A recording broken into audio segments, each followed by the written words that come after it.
ભાવનગર શહેરના આંબાચોક વિસ્તારમાં નવી બની રહેલી 3 માળની દુકાન ધરાશાયી થઈ છે। આ ઘટનામાં એક મહિલાને ઈજા પહોંચી છે।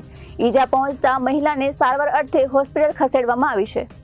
આ ઘટનામાં એક મહિલાને ઈજા થઈ છે। બાપુ મહેતાની શેરીમાં નવી બની રહેલી બિલ્ડિંગ ધરાશાયી થતા એક મહિલાને ઈજા પહોંચતા તેને તાત્કાલિક સારવાર માટે હોસ્પિટલ ખસેડવામાં આવી છે। આ ઘટનાની જાણ થતાં જ ફાયર ટીમ ઘટનાસ્થળે દોડી આવી હતી અને કામગીરી હાથ ધરી છે।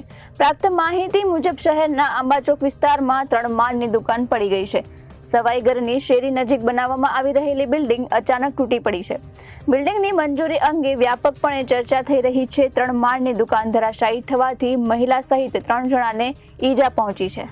આંબાચોકમાં એક મકાન ધરાશાયી છે। ફાયર બ્રિગેડ સ્ટાફની ઘટનાસ્થળે પહોંચી રેસ્ક્યુ કામગીરી ચાલુ કરેલ છે। એમાં 3 રેસ્ક્યુ કરેલ છે।